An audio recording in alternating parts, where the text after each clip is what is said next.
I'm Penelope Maver, and welcome back to the Earth Converse podcast, where we explore our relationship and conversations with the Earth, all in the hope of inspiring a deeper connection with ourselves, each other, and the Earth that is our home. And I have Martina Tadli here with me, and I'm just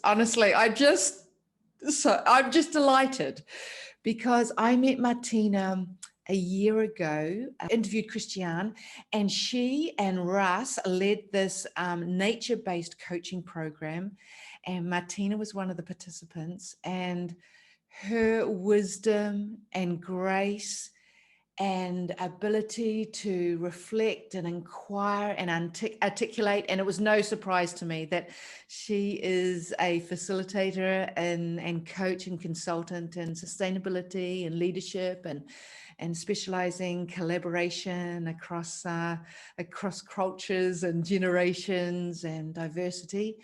And she also, she would offer Rilke in her native language. She's German and speaks, I don't know how many languages, but and then she actually was the one that introduced me to Amanda Gorman's beautiful poetry. And I said, can you please come on the Earth Converse podcast? And she's been, thinking about it and sort of planted the seed. And then a week ago, she goes, I'm ready. I have something to say. And so I'm curious. I want to know what she has to say. And I know it's going to be wonderful. So we're just going to tune into a conversation that matters. Hello, welcome, guten Tag. Thank you, Penny. This was really a fantastic introduction. I'm very happy to be with you today on Earth Converse podcast. Yes. And I called you and told you I have something to say. I'm ready. And I think it's true.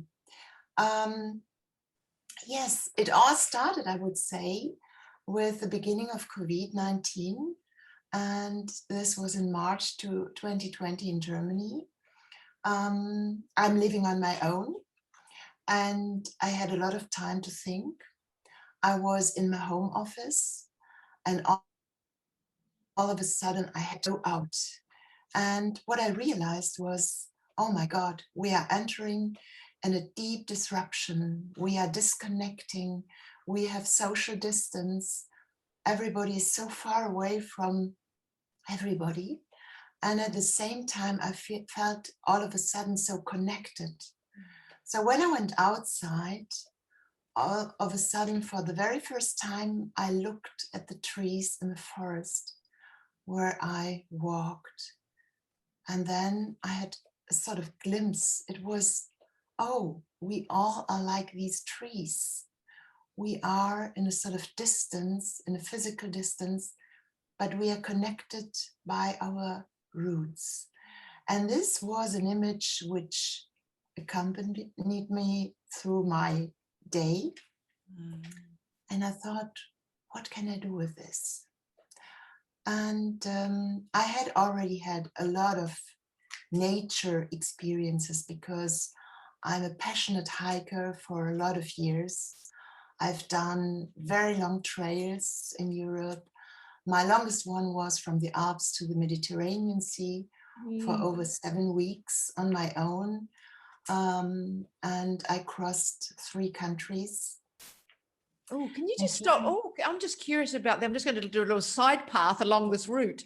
Yes. How old were you, and what made you do a beautiful pilgrimage like that? That sounds like a pilgrimage. Yes, I also did a sort of pilgrimage here and there, but this was something, at the end of the year in general, we think about what have we done, what have we experienced during this year. So I had done this in 2016, and I thought, what do I want to do next year? And I didn't really know. So during my sleep, in my dreams, there was this idea of crossing the Alps, hiking, and going very far. And then I thought, okay, I could do this. And I started thinking about where could I do it. And so I discovered a new trail at that time, called the Alpe Adria Trail. And I decided to do that. And it started in a very magic way, I would say. I took the train in summer with my huge backpack. And instead of having sun and blue sky, it was gray and it was raining. And I was sitting in a train with elder Austrian man in front of me who was about to go back home for holidays. And we talked. And then I realized, oh my God, the train is too late. I won't get the bus and I will not find the hotel, and everything is full in the city I was supposed to go to. So all of a sudden I decided I will leave the train here. I didn't know the name of the village we stopped, and the Austrian man said, why, you wanted to go further? I said, but I will not get the bus to go to my hotel and everything is full there. I already know it. I have to go out here. I don't know how it is called. Bye-bye. The train was quite empty and it was very dark around because of the clouds and the rain. And so started that hike. So I went out, and the first line I read was, each travel starts with the first step. And I thought, okay, that's it. So started my Alpe Adria Trail from Austria, sometimes Italy, and then Slovenia, again Italy, and it ended in Trieste. After almost 7 weeks. I spent a long time in the Triglav Mountains in Slovenia, and I always stopped where I thought I have to stay here. So I experienced a lot of very, very interesting things during this trail. I loved it a lot. And of course, I had a lot of nature experiences as I was on my own. And one experience I had, and later I read some travel books about hiking. I hadn't read it before. And I realized I'm not the only one who have had this experience. The experience was whenever I didn't know where to go, right, left, straight forward, sometimes I had to go back, I was always in a deep confidence, I will find my way and nothing will happen to me. And it was like that. And there were some crucial moments. And what happened each time I didn't know where to go to, all of a sudden, someone appeared. And each time that person could help me. So this was like a pattern during the whole way, the whole path. And this was only one of the experiences I had.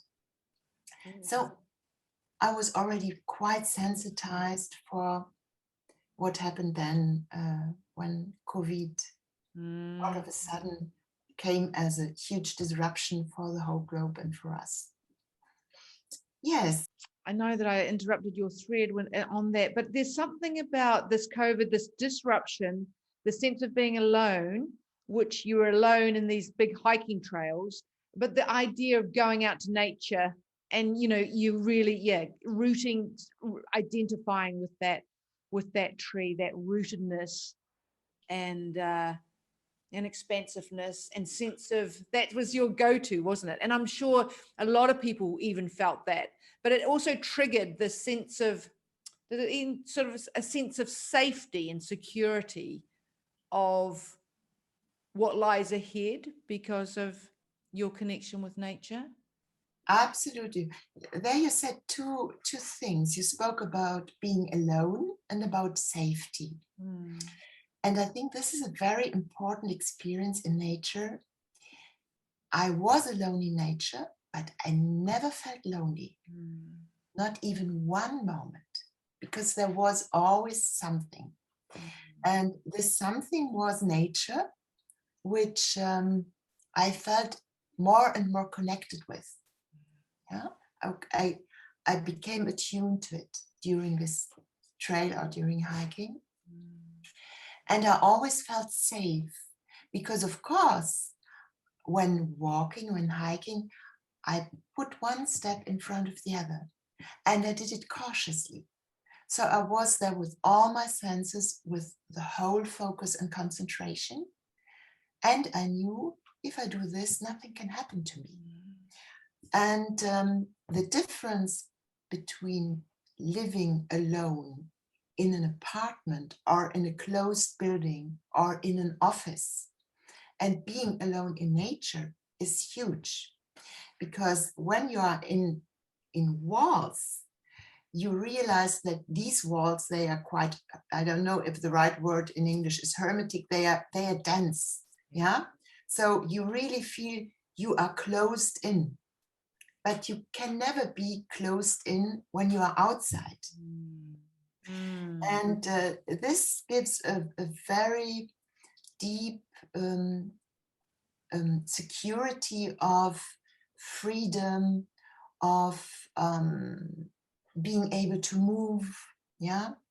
And movement is our original way of orientation, of going out in the world. We are not sedentary. We were nomads before we built our houses, and we are accustomed to all this comfort. And it's nice, of course, to have the comfort, but originally we are not. We are beings who are more outside. And I think this is a deep need we have. And when COVID started, and all of a sudden there was this social distance, the need to go outside, to breathe, to see, to sense became stronger.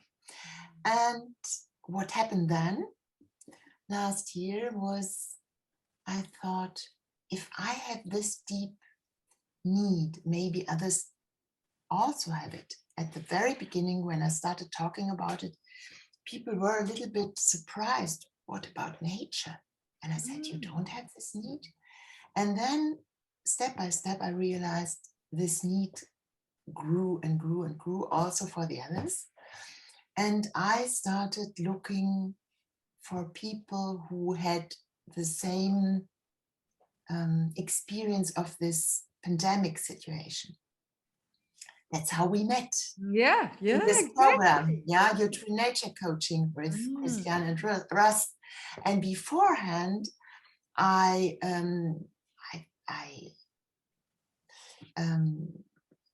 found another program which was called A Grounded Response to Online Engagement by Beehive Productions. So I was very attracted by grounded and online. Yeah. And I thought, why am I so attracted by this combination? And I thought, yes, because our way of life, our future will be digital. And this has a lot of advantages, like the fact that we are now talking. Yeah. And that it is like as if you were in front of me here in my office. But on the other hand, we need the ground, we need the soil, we need the seasons. And so there was one step, another, then I did another program, Outdoor Intelligence for Online Coaching by Fi Macmillan, which was also fantastic. And when the pandemic started, I thought, working on your own, this is not future. Future is more about networking, co-creation, collaboration. And I thought, okay, this would be fantastic if I could do it. And in that program, I met now a colleague of mine, British woman, Catherine Andrews. She's also a very dedicated coach, and she was a leader of purpose-led organizations around the topic of environment for a lot of years. And interesting, she was at the same point as I was at that moment and said, I want to co-create. It's about nature. It's about leadership. And I said, yes. And for me, it's about communication, because my specialty, I'm expert, let's say, in communication, written, verbal, and intercultural communication. So it's about connecting people and making them better work together. It's about conflict management and resilience. And I thought, there must be something which has to do with nature, where this can be improved and increased and become better. But I didn't find anything about it. So it was about coaching, which is very interesting. But I wanted to do it in organizational development, in leadership, in mediation, facilitation, communication, well-being. And step by step, there was always something new which entered into this research. I discovered Janine Benyus, biomimicry, very interesting. And I thought, wow, that's good. She's biologist, so it's about the scientific approach, how to learn from nature. And I thought, but oh my God, I'm not a scientific person, and most of the people are not scientific. Most of the people have their expertise in something else. And then I thought, okay, I have to discover methods and tools and ways to combine these two. And so I started with Catherine, looking for methods and becoming creative. And yes, and at the end, the result now is we are going to launch a program which is called Natural Resourcing. It's addressed to leaders and professionals. And it's, let's say, the reason to be interested in it, of course, is originally the disruption of COVID. But I think it's even more the fact that people today are working so much online and remotely and are sitting even more in front of the screens that we need something to get back into balance. Yeah. So our approach is to bring back into this balance and to establish new habits, to get in connection with nature and to get answers for questions, maybe to find new questions, and to refocus and in fact to become more effective at work and more motivated in work, but also of course in life. So we are starting a taster and we are very, very excited to see if our design will work. We're very excited also to get the feedback and to see how this will continue. And meanwhile, what is interesting, your Earth Converse is much older, so you are for so many more years turned towards the conversation with Earth. But my impression is that this conversation which matters with Earth about nature, about who we are and where we want to go to as humankind, is starting to touch more and more people. And this is very, very motivating for future. Yeah, you know? Absolutely.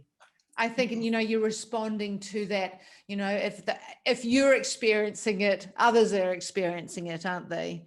And I love this idea that you've gone on your own journey of, inquiring and you're meeting the right people are telling you, we go down this path, and you're collecting it. And also in terms of finding the tools, like what is your offer? And it sounds beautifully holistic and integrated. And then dancing with this balance, this online but groundedness sounds, wonderful. Yes. When are you launching? Tomorrow starts a 2 weeks taster with a small group of HR people. And then we get their feedback. And afterwards we will try to do the marketing, to find customers interested in it. Maybe we already have some, we will see. And the program we are doing, if you are interested in it, is a program of 5 modules. So we can do it as a 5-week program, but our original intention is to do it as a 9-week program. So we have 1 week inhale and 1 week exhale. Nice. Where we are together, and 1 week where people experience and then they come back. Yeah. So like breathing, and go into a certain rhythm and integrate it afterwards in their daily and professional life. For the moment, we probably do it at lunchtime, lunch break. So for those who are interested in, they can do it during their professional day, their working day, and we will see if we maintain this this schedule or if we do it at an other hour. This will all depend on how it will continue. But for the moment, that's the program we have designed, and we are very That's lovely. I clear. love the inhale, exhale, and also the sense of integratedness, you know, with your daily life. And because that's where it's at, isn't it? Because of how do we feel connected to ourselves, each other, and the earth in any moment. And sort of, yeah. And how do we cultivate that and become mindful of that? Absolutely. Beautiful. And I think there's something else. Today we all speak about climate change, about climate crisis, and hopefully not climate catastrophe. We speak about sustainability, and I think it's very difficult to become sustainable all of a sudden if you don't feel the need or the wish to do it. It must be something very strong to go this path. And I think a lot of people are still at a point where they think nothing will happen, we will find a solution at the right time, or I don't know what to do. And what people don't like in general is to be forced. Yeah? So I think that when you experience the well-being and the consultancy of nature and its wisdom and the support in your daily life on a very pragmatical and very practical level, then the probability that you will think, oh my God, nature is so good for me, I have to protect it because there is so much in it I need for my daily life and for my balance and resilience and my creativity and my patience with others, so my communication skills, that then the next step to think about what can I do is a little bit easier. And then when it's about what can I do to protect it, then there are so many small and steps to take, where if people are interested, we could support them, but this is not part of the program. And I think that each approach to nature is a positive approach to nature, as long as it is not one with you have to. Wow, You know? yeah, exactly. It's never going to be sustainable, is it? And that's also become sort of the you know, critical parent to the child. The child's not going to resist, isn't it? So Absolutely. I love this idea of the, you know, the love of earth. You know, the co-creation is two equals and a lovely give and take, and the idea of, you know, if we connect with our own love, we're going to protect, aren't we? You know, and so reminding each person of their own nature and their own connection, because everybody does, whether they have experience of, you know, deep wilderness or, you know, being in a closed area. You know, this sort of sense of reminding people of their own love. Yeah. Yes. And I think another aspect which is important for nature is not everybody is living nearby green spaces. Not everybody has this approach. Not everybody is maybe physically able to go out in nature. So one other aspect which is important is how to bring nature to those who don't have easily access. And it's not about forcing people to go out in the big wild, because there are people who are a little bit introvert, a little bit cautious, maybe not so adventurous as we are, you know. So it's also about how to deal with those who maybe prefer having a bouquet of flowers in the home, or a nice plant nearby their office desk. This is also absolutely okay. So for us, I talk now about Catherine and me, because now we co-create. And originally it was for me and for her, now it's for us. We also think about how to bring nature into our homes or near, so that for those who don't want to go out, who can't go out, who need too much time to go really further away, they can have this experience with nature. And this is very interesting, because there we also become very creative. And I think this is also a big issue concerning people living in urban surroundings. And I recently read an article about experiences in Germany of teachers going out with the children.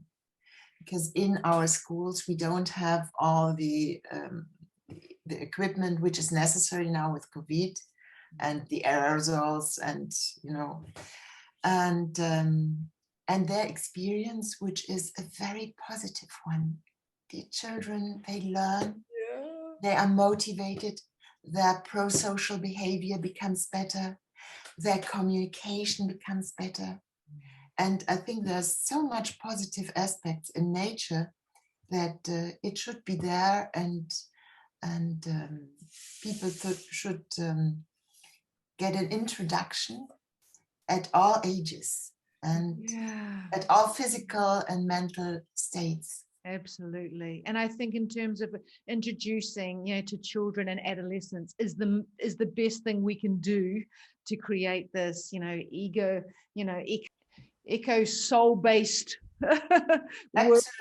And but I love this. I really do, in terms of the nature that's inside. Like I talk about on the podcast, and a number of the podcast contributors, where it's a spectrum. At some level, this computer is from nature. Everything around us, and it's just a spectrum from process to the wild. And there's the sacredness of the water, the shower, if we're lucky to have water, and the food we eat. There's how we can connect. And I'm curious about some of the creativity things that you and Catherine have.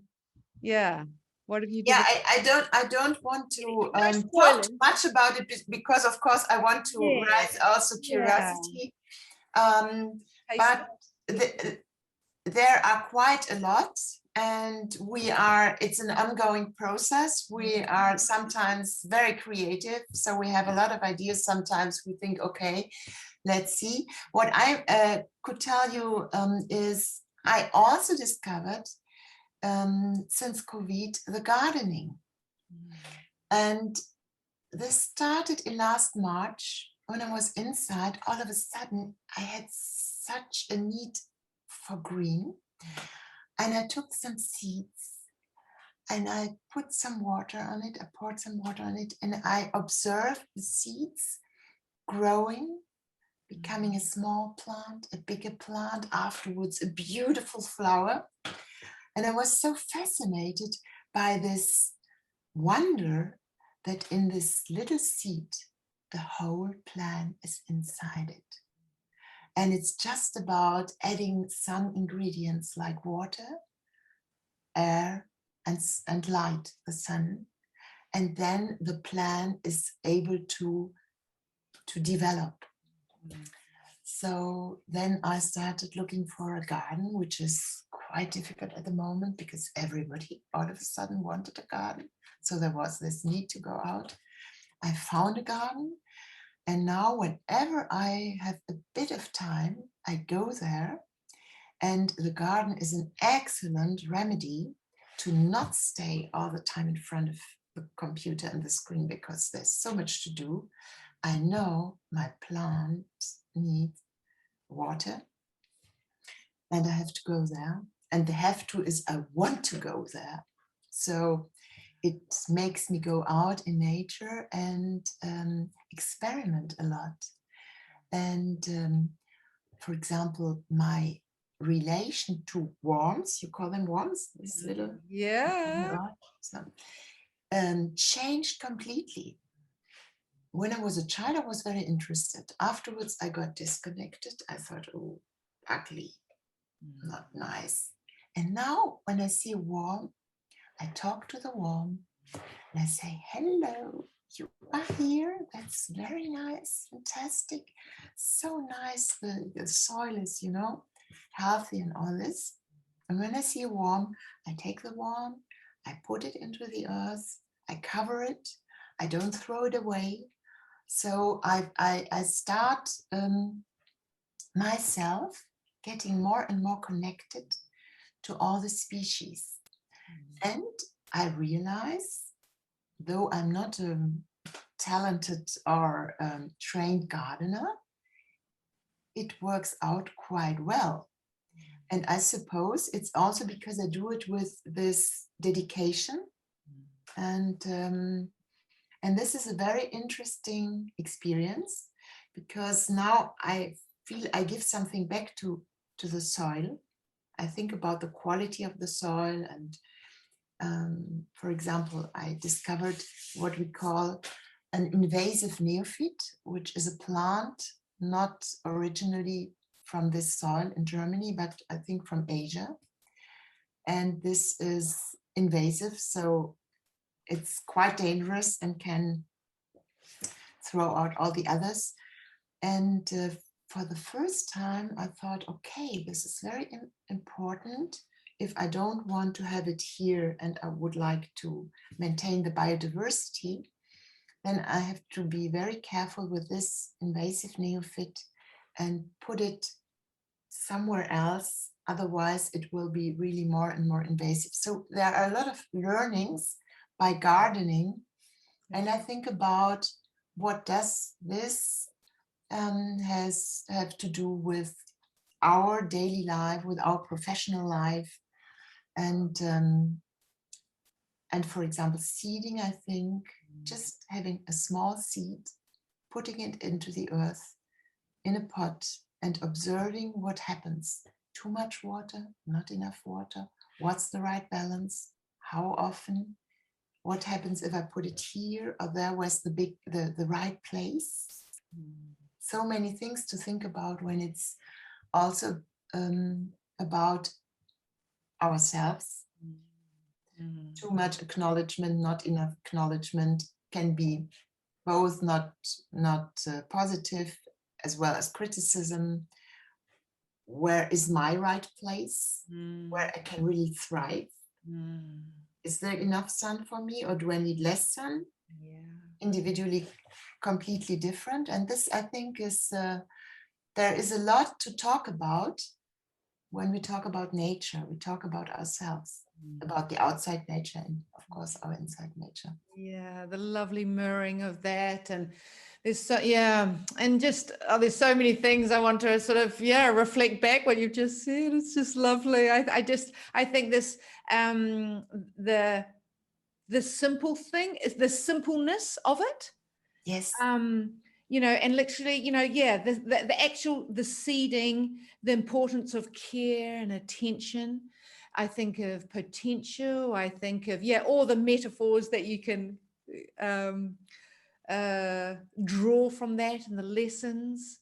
I think of also, in terms of you said about climate change, there's so much focus on technological things and renewable resources. But if we paid attention to our own relationship to the earth, I think in terms of if we, caring for the soil, the water, the forests, doing that will be much more regenerative and and help more than than the renewable technologies and this focus on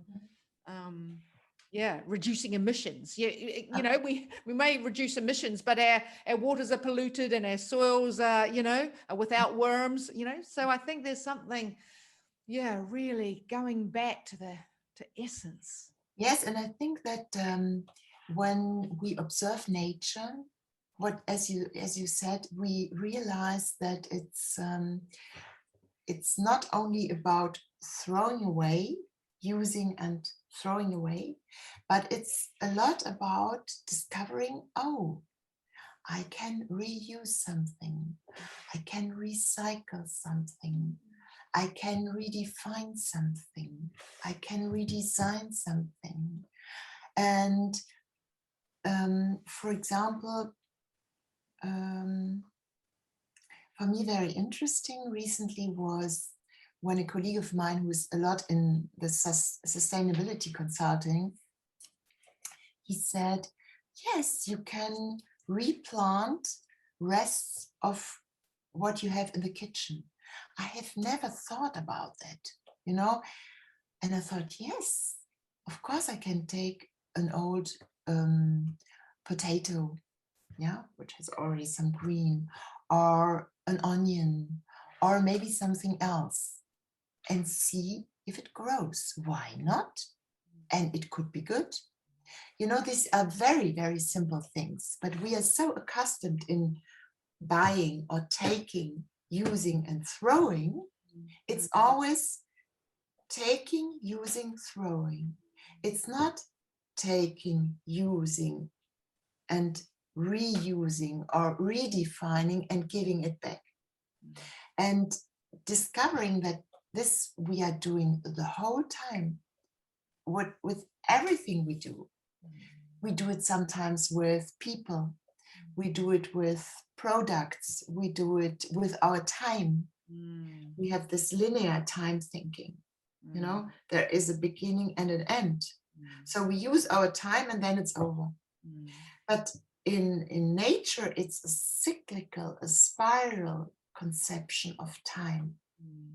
And if you enter in this, your approach towards your proper life, towards what is around you, if you have children or no children, grandchildren or no grandchildren, it's not important, because all of a sudden you experience it's not only this line which is finished, but it's continuing, and you are part of this continuing process. So what you put into it is not lost. It continues in one way or another. And when you are gardening, for example, you see it in a very concrete, in a very, let's say, simple but wondrous way. And you realize, oh my God, why should this rule not be valuable for whatever we do? Because we, at the end, we are ashes. So we are earth, we are nature. Even if you are very rational and scientific, and it's not about just becoming like this, pink and fluffy. It's about keeping your head, your ration, your reason, and using all the other senses, and getting and widening the view to a more, yes, as you said, holistic view, which can be sometimes a bit strange, because we just start experiencing and realizing it, and there are a lot of saboteurs in our mind telling us, oh, that's really completely silly, what do you do, this is not rational. But we realize, we experience, not everything may be rational or is not yet to be explained in a rational way. Maybe it will come, but there is more than what we can explain. And I think even for the skeptics, because there are a lot of people who are skeptic, and this is absolutely okay to say my opinion is different, I see it in a different way, I would say, yes, okay, let's talk about it and see how this comes and what you experience. But we see that the cyclic way of behaving maybe also for our future as humanity, more successful way of continuing.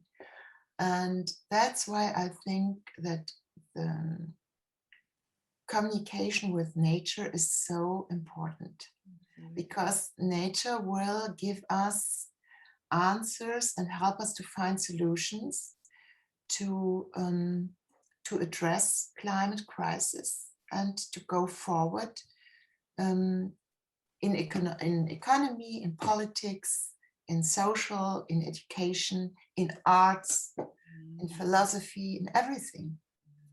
And what is very interesting, maybe you probably also know it, is that in fact all these ideas are not new.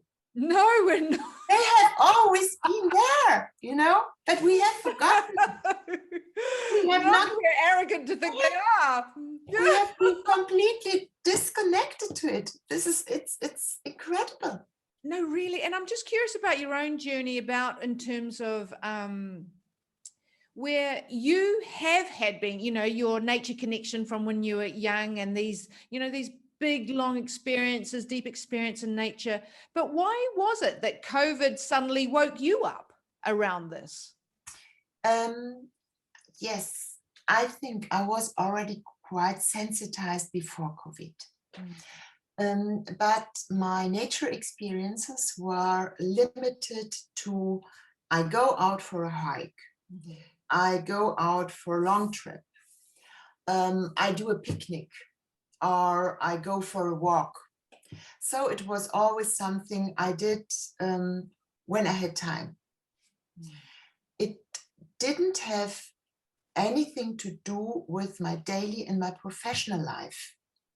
It was one sphere and the other sphere. Like I go singing in the choir, or I go out into the restaurant, or I go dancing, or I go in theater. So this was nature. Yeah. And with COVID, something happened which changed it. Everything which was part of these external spheres was finished. No choir, no restaurant, no party, no theater, nothing. There was my home and some shops to get something to eat. There was the screen. Maybe after a certain time, from time to time, someone whom I met at the very beginning for weeks and weeks, nobody. And the only sphere which was still open, fortunately, was nature. And at that moment, I had sold my house, which was nearby nature. I had just before COVID moved to a city, into an apartment. And this apartment, really in the nice city, in the backyard. So when I look out of my window, there is the next wall of a house. And I thought, oh, that's good, nice people, and everything's true. But when COVID started, I thought, oh my God, only walls. And some plants in the apartment. What has happened? And then that's the moment when nature entered into my life. Re-entered. Really entered into my life. And I thought, what do I need to maintain my health, physical and mental health? Eyes, back, all these things. And how can I increase my productivity? This was not my first thinking, but by the time this came, and there was nature asked, and I got answers. Yeah. And no wonder you're talking about resourcing, like nature resourcing, because you're resourcing yourself. And I think what this conversation is echoing many people's experience. I think you're giving words to a lot of people's experience, Martina. I really do. Yes. I think this. Yeah, I think that's the real value of it. And also, I think there's also, I remember you saying, and it was nice journey of I think you were quoting somebody else, where you move from consumer of nature to observer to participant. And I think that that's a typical journey too. We consume, I use it for my well-being, or it's a good hiking trail, or I go on my bike there or picnic, and then the observing, going, oh, there's something else. There's the parallel, or the seed or the worm, or, what's my life, or the path. And then you find yourself really a participant. I am that worm. I am that soil. So this, yeah. Yeah, it's I think a journey towards partnering, yeah, and being part and partnering. Yeah, no. And also about wishing to give back. And this is a very nice impulse, because I think that the best we can do for future is to get more and more in this attitude of sharing knowledge, what we have, and becoming more and more hosts. Yeah. And not only visitors, but hosts.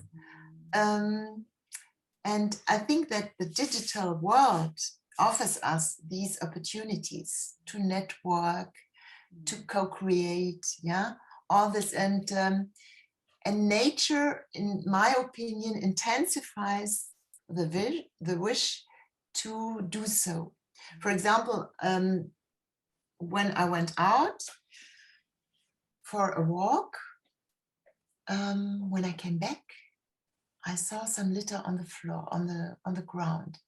And all of a sudden I thought, I can't leave it there. It really, this beautiful nature is now ugly because of what we throw on her.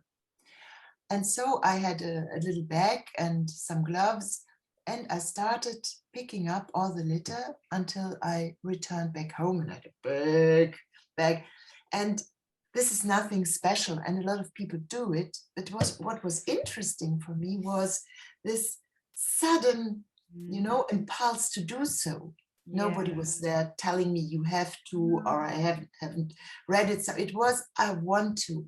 And I felt so happy, because I had the feeling as if I had shown my gratitude towards the soil I was allowed to go on, and the beauty I was allowed to look at, and to resource myself with it.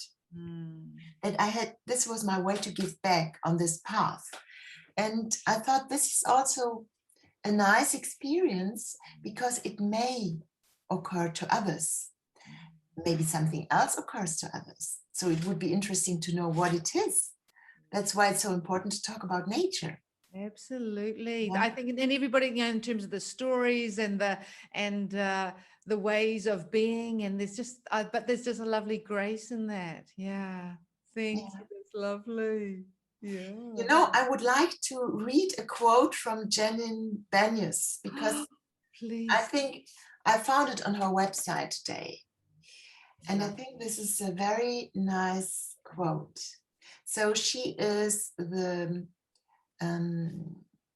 founder and co-founder of the Institute, but she is the one who founded the idea of biomimicry. Biomimicry is a practice that learns, I have written it down, from and mimics the strategies used by species alive today. She's a biologist, so the goal is to create products, processes, and policies. This is on a very economical, industrial level, and she uses, but in a partnering way, nature. And what she said is, we are awake now, and the question is, how do we stay awake to the living world? How do we make the act of asking nature's advice a normal part of everyday inventing? And learning about the natural world is one thing. Learning from the natural world, that's the switch. That's the profound switch. And I think that's where we are at the moment. And shall we pause at that moment? Is there anything else you want to say? I just want to say thank you. Mm. Thank you, Penny, for Mm. this opportunity. Yeah, thank you. It's a beautiful offering. And you give me the links and we'll put some, the links in there and just that, hopefully that ripple effect. Yeah. Bless you.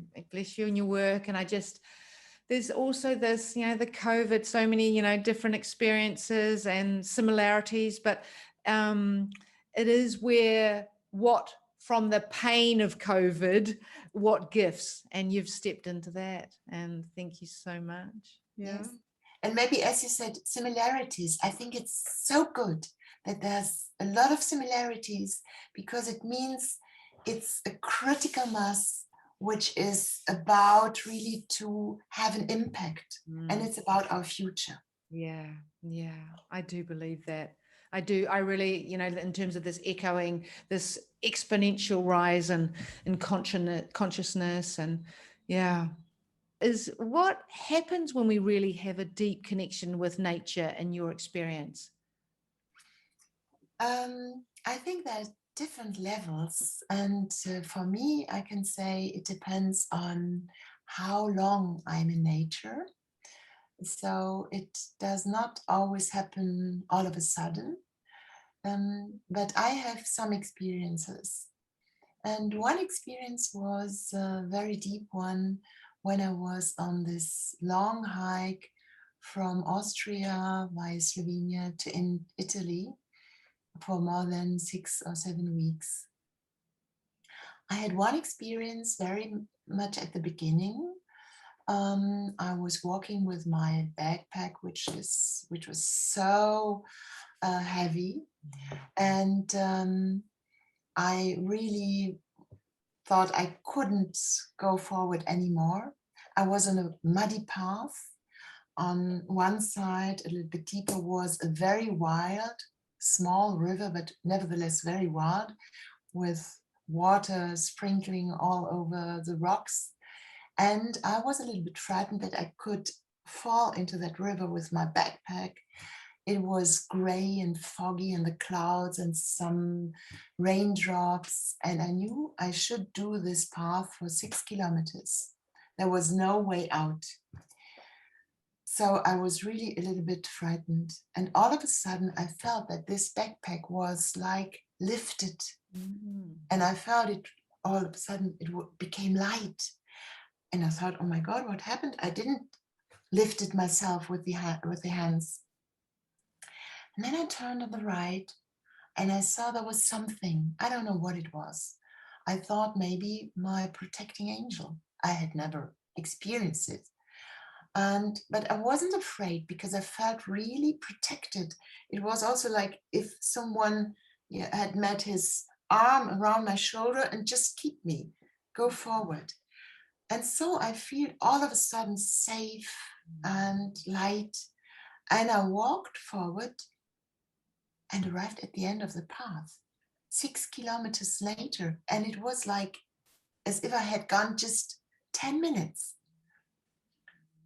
When I went out of this path, I arrived at the end, I realized that I arrived at the end because all of a sudden the backpack became heavy again. And I thought, Mom, oh my God, why? And there was no protecting arm or whatever anymore. And I was surprised. And then I saw it's the end of the path and there's the village. And this was not the only one that I had this experience. I even had a deeper one, a very personal one, and I share it, though I know that people who have never experienced it may think, maybe she's crazy. I'm not. But it was a very intense experience on 2 levels. It was 2 or 3 weeks later on. I had already hiked for some time. I was trained. I had lightened my backpack and left some things behind. So I was really in balance. It was sunny. I was happy. I had my coffee beforehand, and I was singing, walking in a forest. And this forest reminded me later on, not at that moment, the forest of my ancestors, because my family comes from Czechoslovakia as Germans and had to leave after World War II. So these are the stories I was told when I was a little child, and always very nice stories. So I didn't really know about horrible things, but I knew they came from that country. And I was walking, singing and smiling and observing the birds and the leaves and my path. And all of a sudden, I started crying. And I thought, what happens? I feel so happy, and tears dropped down. I couldn't, it was as if I was cut into two. I don't know. I can't explain it. So my first thought was, who is crying me? It's not me. I'm fine. And then I saw in front of me, and I was walking the whole time. So I was moving, a normal hiker moving with backpack on his back. And I saw on the right hand the ancestors, my grandparents and Arya grandparents and so on, of my mom, and on the left of my father. Some of them I knew, the direct ones. Some of them I had seen photos. And then there were a lot of people behind. It was like, I would say infinite, but I just saw the first one that I knew there are a lot behind, and they watched me, they looked at me, and I looked at them and I thought, oh my God, it's your tears I'm crying. Wow. Why am I crying your tears? And then the answer was, you had to be so strong. You couldn't cry. You weren't allowed to cry. You know, now we talk about feelings. We talk about tears. We talk about personal things like I do now. But former generations weren't allowed to be so self-reflective, so individualistic, so concerned about their own well-being. So they had to fit into the role and do that. Hold it all together. You know? And I felt them, they were standing like this, looking at me without any expression in their faces, and I was crying. Wow. And then something strange happened. And I think what was really strange, I was not afraid, though it was frightening. I had the feeling that the soil under me opened and I was falling. It was an endless fall. When I fell, but I was continuing walking, but inside I fell into this gap. And then I came back and it closed. And I thought, I have fallen to the beginning of everything, to the past of everything, to the start of everything. And then I thought, and I was still crying, what do? I think about the past. And most of the time I think about the future, not the faraway future. I think about what do I have to do tomorrow? What appointment will I have next week? How will I planify my vacation? I'm always in future. And then I looked up, and in front of me there was a huge tube standing in front of me in the forest where I walked, but it was as if I was standing in front of it, not moving. And this huge gray tube, I went up with it didn't finish. And I'm thinking in future, I'm thinking in past.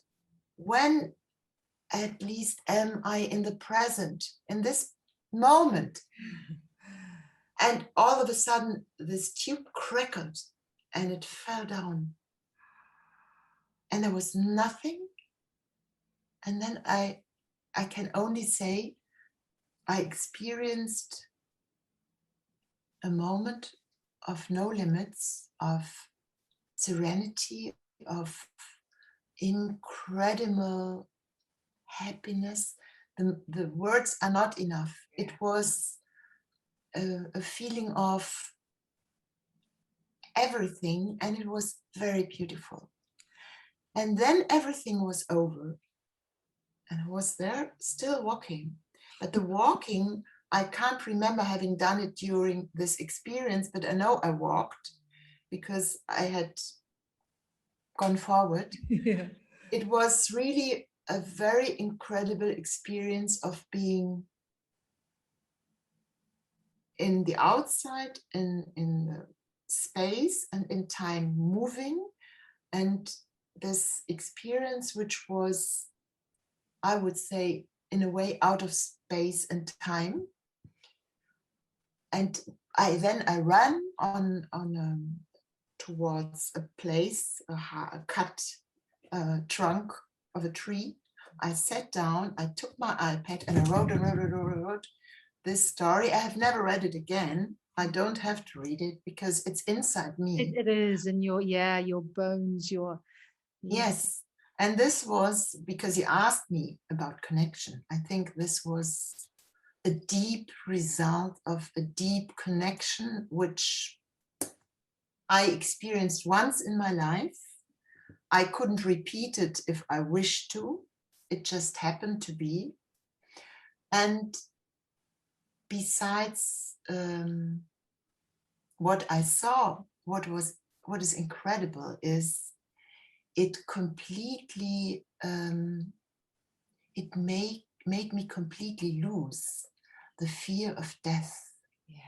And I spoke about the linearity before when we talked that we are accustomed, as we are individualistic, we are accustomed to consider time as money. So we have to be careful about our time, to be economic and efficient and decide what we do with our time, because we have this linear concept of beginning and end, and of the half full glass. There's not much left. And when I experienced this, which is not easy to integrate into daily life, I realized that suppose we are a tube in which our soul is living. I don't know, because these are soft terms which are not easily to be proved. So I'm very careful about talking about this, but just assume that it is like that. Then it means that this tube, this body, which is materialistic, and we know will die at a certain time, like a plant becomes dry, and we know life has left the plant or the animal or the human being. But if this is the concept, then it would mean that this living energy which we have in us is not lost, let's say, and is still there outside this tube or this body. Of course, this is nothing I can prove. It's a very personal experience, but it's a result, I would say, of nature connection I experienced, and it's a very helpful experience for my concept of life and how to live, and also about the fact that as plants we are going through seasons, but that there is this cyclic aspect. Yeah. So this was an additional experience I had, which was while I was in nature. And I think it's something important. It happened each time I was on my own in nature. I love to go out with friends. So as I love to talk to you or to have you as someone who listens to me, but the real nature experience, I always have it on my own. And this is a quality of nature which is worth and valuable to be discovered. Yeah. And I would not invite everybody to go out while being very fearful, but I would invite people to try a bit and a bit more, and always to be, in order to be safe, to leave their phone number, not to go out too far, and of course always have a look at their steps where they go, be well prepared with footwear and all the rest, and something to drink. But I would invite people, try out and see what happens. Don't be afraid, and just continue, keep going, don't stop. It's like keep sowing. There will be one seed with it which is flourishing, you know. Oh, Martina, thank you. That is such a sacred story, stories. You've just expressed told us such sacred stories, and I'm so grateful. This is beautiful sharing of really, and I know it's deeply personal, and I really appreciate that. And I know people that are listening will hold it with such care, and that sort of sense of, through your own experience of this deep belonging and connectedness, to be seen by your ancestors in that moment, that crying for them and ancestral healing, to feel being held as you go along that path, not to be falling into the water. I mean, this is deeply. And maybe I can add something, because I was never very much concerned about my ancestors. So this connection to the past, where do I come from, was never really a topic in my life. But I think that we are all now on this earth with climate crisis again, that we are asked to remember that we are the outcome, and we experience everything around us as the result of all the ancestors before us. And there is Roman Krznazic, maybe I didn't pronounce it correctly, who wrote the book, The Good Ancestor, and it's this relation between the past and the future and the long-term thinking and the responsibility for the future. And in Germany, the federal law organization or ministry, Bundesgerichtshof, just decided, and this is something very, very deep and very new, because we are not a country where the ancestors are honored. And we are not a country which is a long-term thinking country, though we are very much interested in quality and durability and things like that.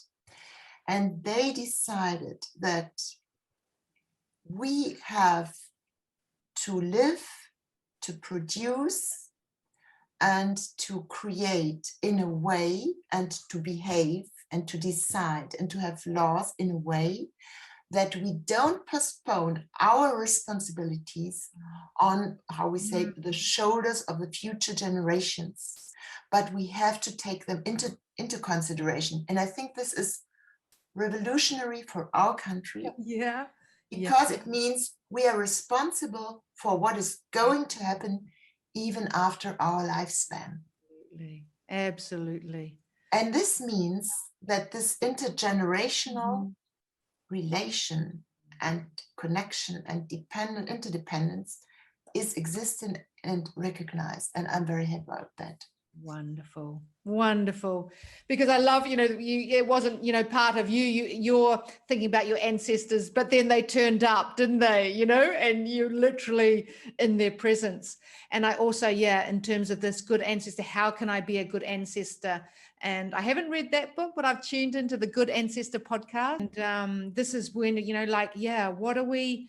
Yeah, whose shoulders are we standing on? How can, and Emerald talks about this on episode 4 in terms of, calling them in and forgiving or asking them, about their story to be heard, and also to ask advice, this interconnectivity and intergenerational wisdom and healing. Mhm, Yeah, mhm. this is, yeah, beautiful. Yes, there's so much in it, in Mm. nature, and so many conclusions we can have while being in connection with nature. And I think it's a very, very important, maybe the most important teacher we have for our future life on this earth. And as I'm working with economy, with companies, of course, my intention is how to support my customers to find new ways to become innovative and competitive, and this in a peaceful and collaborating Mm. and networking way of producing ideas and products and services. That are in service of life. Yeah, Yes, absolutely. wonderful. Thank you, sweet soul. With great pleasure. You made me talk about something I normally keep Yeah. closed and hidden in myself, but as it is a part of my nature connection experience, it maybe helped one or the other of the audience to share their own experiences too, or to be interested to have a look what can happen in nature Yeah, and because with nature. yeah, thank you so much for that and the trust and sacredness of sharing that, because we need to tell our stories. The land needs to tell our stories. The ancestors need to hear those stories. And yeah, thank you. I'm going to put Thank a you, Penny. pause. Oh. So we'll put a pause here and see you back for the next Earth Converse podcast. In the meantime, go out and enjoy Earth, one conversation at a time. And for something different, I've left you with a few sounds of push punyant in the morning.